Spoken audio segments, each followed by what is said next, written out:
আসসালামু আলাইকুম ওয়া রাহমাতুল্লাহ।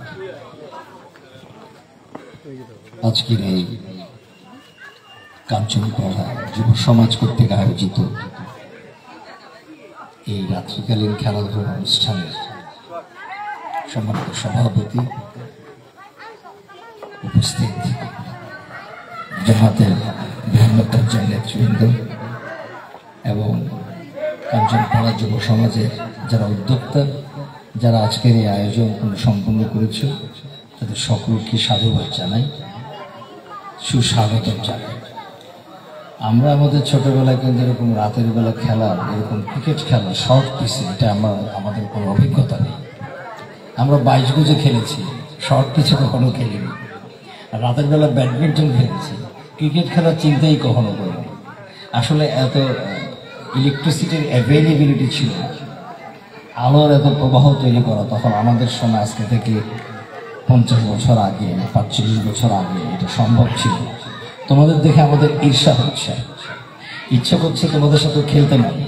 বক্তৃতা করার চাইতে খেলতে নামা অনেক আনন্দের। তো খেলাধুলা কেন করতে হবে? কারণ এখানে সুন্নাহর নির্দেশনা আছে। রাসূল আকরাম সাল্লাল্লাহু আলাইহি ওয়াসাল্লামের সাহাবা আজমাইন খেলাধুলা করতেন। তারা শরীর ঠিক রাখার জন্য, ফিট রাখার জন্য নানা রকম কসরত করতেন। বর্ষাবাজি করতেন, তীরন্দাজি করতেন, ঘোড়সওয়ার করতেন, কুস্তি করতেন। এটা একেবারে নিত্য নৈমিত্তিক একটা বিষয় ছিল। এমনকি আল্লাহ রাসূল আয়েশা রাদিয়াল্লাহু আনহাকে সাথে করে নিয়ে যেয়ে খেলা দেখতেন। এখান থেকে বোঝা যায় যে ইসলাম কত লিবারেল, ইসলাম কত সহজ। ইসলাম মানে কঠিন কিছু না। ইসলামের মধ্যে আনন্দের বিষয় অনেক কিছুই আছে। ইসলাম কিছু জিনিসকে হারাম করছে আর সব জিনিসকে হালাল করছে। হারামের সংখ্যা কিন্তু কম, হাতে গোনা, হালালই সবচেয়ে বেশি। কিন্তু আমাদের কোনো কোনো ধর্মবেত্তার, কোনো ধর্ম প্রিয় মানুষের কথা শুনলে মনে হয় যে বিশাল একটা হারামের কেতাব আছে, সবকিছুই হারাম, হালালই কর। আসলে ঠিক উল্টো। তোমরা যদি খেলাধুলো করো তাহলে তোমাদের মধ্যে লিডারশিপ তৈরি হবে। দল পরিচালনার জন্য, খেলা পরিচালনার জন্য যে লিডারশিপ তৈরি হয়, সেটা দেশকে আগামী দিনের জন্য সুস্থ নেতৃত্ব দেবে। তোমরা যদি খেলাধুলো করো তাহলে ফিজিক্যাল ফিটনেস ঠিক রাখতে হবে। ফিজিক্যাল ফিটনেস ঠিক রাখলে কি হবে? আমার দেশের আগামী প্রজন্ম স্বাস্থ্যবান হবে, তাহলে তাদের প্রোডাক্টিভিটি বাড়বে, তাদের ওয়ার্ক আউটপুটটা ভালো হবে। তোমাদেরকে বলি, বাংলাদেশে পৃথিবীর অন্যতম একটা দেশ যেখানে অপুষ্টির হার অনেক বেশি। বাংলাদেশের মানুষের মধ্যে আন্ডার 5 চায় 5 বছরের কম বয়সী শিশুদের মধ্যে ঘরবাটকৃত হওয়া, স্টান্টিং হওয়া, মানে লম্বা যতটা হওয়া উচিত তার চেয়ে ছোট হওয়া, এই সংখ্যাটা 36%। আর হ্যাংলা পাতলা হওয়া, শরীর বয়সের তুলনায় যতটা ওজন হওয়ার কথা ছিল আন্ডার 5 চিলড্রেনদের মধ্যে, এটার সংখ্যা অ্যারাউন্ড 19%। এই যে স্ট্যাটিস্টিক্স, এটা কিন্তু একসময় চায়নারও ছিল, কিন্তু এখন চায়নাতে বাচ্চারা স্বাস্থ্যবান হচ্ছে। এটা কি হচ্ছে?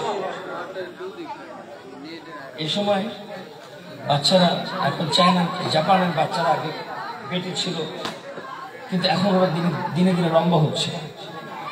এটা কেন?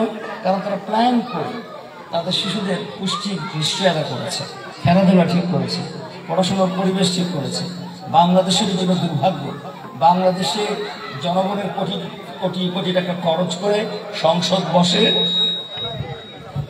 সেই সংসদে আমরা আলোচনা করি কে কবে পতাকা উঠাইছিল, কে নামাইছিল। আমরা আলোচনা করি কে কবে কোন ঘোষণা দিয়েছিল, কে দেয়নি। এ নিয়ে আমরা ঝগড়া করি। জনগণের কোটি কোটি টাকা খরচ হয় এক একটা সংসদ, কিন্তু আমাদের দেশের মানুষের অর্থনীতির উন্নয়ন হয় না, জনগণের স্বাস্থ্যের উন্নয়ন হয় না। বেসিক যেগুলো নিডস, খাদ্য, বস্ত্র, শিক্ষা, তাদের চিকিৎসার সুব্যবস্থা করা, এগুলোর ব্যবস্থা হয় না। কিন্তু বিদেশে বেগম পাড়া গড়ে ওঠে, বিদেশে বেগম পাড়া হয়, আমার দেশে স্টেডিয়াম হয় না। বিদেশে ব্যাংক ব্যালেন্স পাচার হয় আর আমার দেশের হাসপাতাল হয় না। আমাদের যুবকদের বুঝতে হবে দেশটা আমাদের সবার, দেশটা সবার। এই দেশটিকে গড়তে হলে দেশটাকে ভালোবাসা আমাদের হৃদয়ে আনতে হবে, আর দুর্নীতি মুক্ত থাকতে হবে। সেটা খেলাধুলা থেকে শুরু করো, যেখানে কোনো দুর্নীতি করবে না, এখানে অনিয়ম করবে না, এখানে হয়তো অন্যায়ভাবে তোমার প্রতিযোগীকে হারাবে না। ফেয়ার কম্পিটিশনের মাধ্যমে, ফেয়ার কম্পিটিশনের মাধ্যমে তুমি এগিয়ে আসবে, তুমি ভালো করবে, ফিজিক্যালি ফিট থাকবে, মেন্টালি ফিট থাকবে। তুমি যদি খেলাধুলায় সময় দাও, ফিজিক্যাল ফিটনেসের জন্য সময় দাও, তাহলে তুমি ড্রাগ নিবে না, তুমি অ্যাডিক্টেড হবে না, তুমি বেশিক্ষণ স্ক্রিন ওয়াচ করবে না, ট্যাব নিয়ে, পিসি নিয়ে, মোবাইল নিয়ে, টেলিভিশনে তুমি বেশি সময় দিবে না। তোমার মাথায় থাকবে তোমার ফিজিক্যাল ফিটনেস, চোখের ফিটনেস, তোমার মাথায় থাকবে ঠিক মতো ঘুমোতে হবে, ঠিক মতো উঠতে হবে। তো ইসলাম এগুলো আমাদেরকে শিক্ষা দেয়, আমরা যেন ফিজিক্যালি ফিট থাকি দেশের জন্য, আগামী প্রজন্মের জন্য। এই দেশটাকে ভালোবেসে আমাদেরকে ভালো থাকতে হবে। পারা যাবে না যুবকেরা? ইনশাআল্লাহ। আরেকটা কাজ করতে হবে, ঠিক মতো লেখাপড়া করতে হবে, খালি খেলাধুলা করলে কিন্তু হবে, খেলাধুলো করতে হবে। অনেক সময় দেখা যায় এই ক্রিকেট কম্পিটিশনে যে ইংরেজিতে দুই একটা বাক্যই বলতে পারছি না, এতে করে আমার দেশকে আমি রিপ্রেজেন্ট করতে পিছিয়ে যাচ্ছি। সেজন্য লেখাপড়া ভালো থাকতে হবে। আমরা ঠিক মতো লেখাপড়া করবো, মাদকের ধারে কাছে যাবো না, স্বাস্থ্যনীতি মেনে চলবো, এবং সৎ নেতৃত্ব এবং যোগ্য নেতৃত্ব দেবে সব জায়গায়, খেলার মাঠে, লেখাপড়ার মাঠে, সমাজ পরিচালনায়, কমিউনিটি ডেভেলপমেন্টে, সব জায়গায়। আমি আশা করি আমাদের তরুণ যুবক এটা বুঝতে পারবে এবং আগামী দিনে তারা এগুলো মেনে চলে নিজের দেশ এবং জাতিকে এগিয়ে নিয়ে যাবে ইনশাআল্লাহ। আমি আমার এই সংক্ষিপ্ত বক্তব্য পরে আমি আজকে রাত্রিকালে এই ক্রিকেট টুর্নামেন্টের শুভ উদ্বোধন ঘোষণা করছি। আমাদের আল্লাহ পাক সকলকে ভালো রাখুন, সুস্থ রাখুন। আল্লাহ হাফেজ।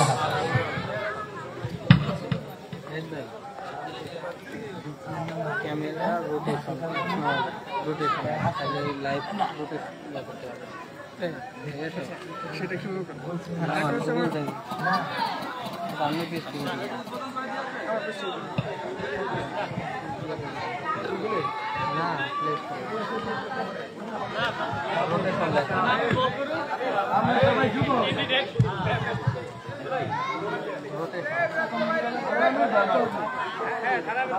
এখন উদ্বোধন করবেন আমাদের প্রধান অতিথি।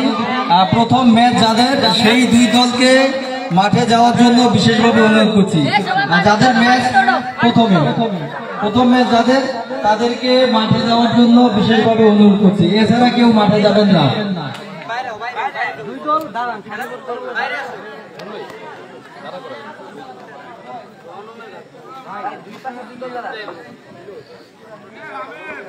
হ্যাঁ, হাসবি কই গেল?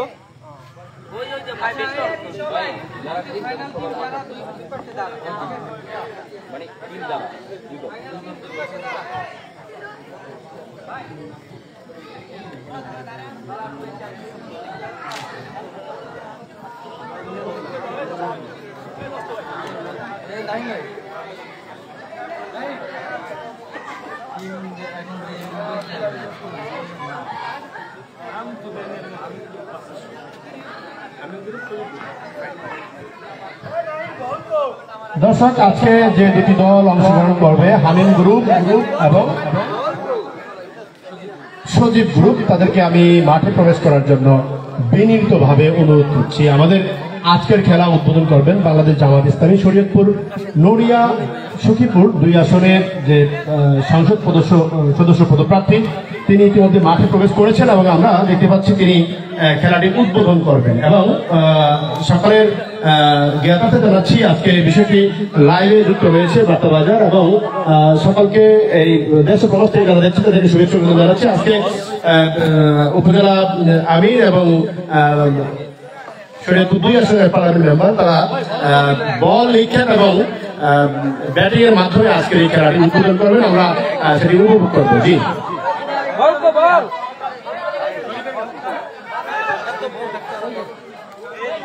দর্শক, অল্প কিছুক্ষণের মধ্যেই কিন্তু শুরু হতে যাচ্ছে আজকের হামিম গ্রুপ এবং সজীব গ্রুপের খেলা। আজকে উদ্বোধন করবেন শরীয়তপুর নড়িয়া 2 আসনের পার্লামেন্ট মেম্বার বাংলাদেশ জামাত ইসলামী পদপ্রার্থী অধ্যাপক ডক্টর মাহমুদ হোসেন স্যার, যিনি ব্যাট হাতে দাঁড়িয়েছেন এবং বোলিং প্রান্তে রয়েছেন। বল করবেন উপজেলা পূর্ব আমির কাজী আবুল বাসার সাহেব। বল হাতে গুটি গুটি পায়ে চলে আসছেন মাঠে এবং আমরা দেখতে পাচ্ছি তারা কিন্তু প্রস্তুত, এবং খুব অল্প সময়ের মধ্যেই আমরা দেখতে পাবো যে খেলাটি উদ্বোধন হচ্ছে। এবং এই উদ্বোধনের মধ্য দিয়েই আজকের এই দুটি দলের যে খেলাটি রয়েছে এটি উদ্বোধন হবে এবং আমরা আশাবাদী কোনো বিচ্ছিন্ন ঘটনা ছাড়াই কিন্তু আজকে এই খেলাটি সুন্দরভাবে সমাপ্ত হবে এই আশাবাদ কিন্তু আমরা ব্যক্ত করছি এবং এই দলের একটা শৃঙ্খলার বিষয় তো রয়েছে এরপর খেলাধুলা আমরা দেখতে পাচ্ছি এবং অত্যন্ত চমৎকারভাবে মোকাবিলা করলেন আজকের যেই ব্যাটিং প্রান্তে রয়েছেন যে আজকে শরীয়তপুর 2 আসনের জামাত ইসলামী মনোনীত পার্লামেন্ট মেম্বার পদপ্রার্থী ডক্টর মাহমুদ হোসেন স্যার যিনি শিশু বিশেষজ্ঞ ডক্টর আরেকটি বল করলেন ইনিংসের দ্বিতীয় বল এবং এবং আউট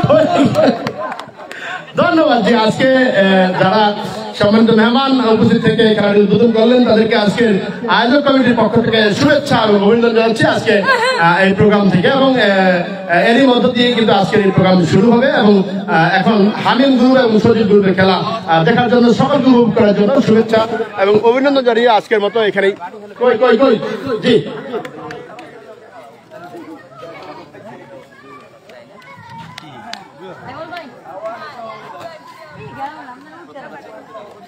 জি দর্শক আপনারা বার্তা বাজার লাইভ পেজে আপনারা দেখতে পাচ্ছেন যে হ্যাঁ উদ্বোধন কিন্তু হয়ে গেল এবং আমরা দুটি দলকে সারিবদ্ধভাবে দেখতে পাচ্ছি এবং বিজয়ী হচ্ছে কারা বিজয়ী কারা টস হয়েছে এবং এখনই টস হবে জি পয়সা কই আম্পায়ার কই টস কই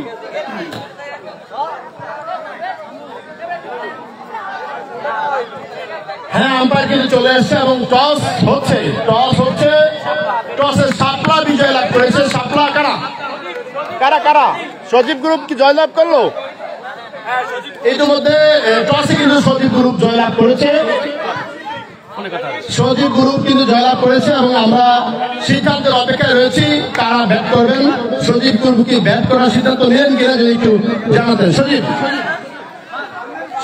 সজীব গ্রুপের ক্যাপ্টেন কি আছেন সজীব গ্রুপের ক্যাপ্টেন ব্যাটিং করার সিদ্ধান্ত নিয়েছে জি সজীব গ্রুপ কিন্তু ব্যাটিং করার সিদ্ধান্ত নিয়েছে এবং আমরা পরবর্তীতে রেজাল্ট নিয়ে ফিরে আসবো আজকের মতো এখানেই বিদায় নিচ্ছি লাইভ প্রোগ্রাম থেকে এবং দর্শক সাথী যারা রয়েছেন তাদেরকে খেলা উপভোগ করার জন্য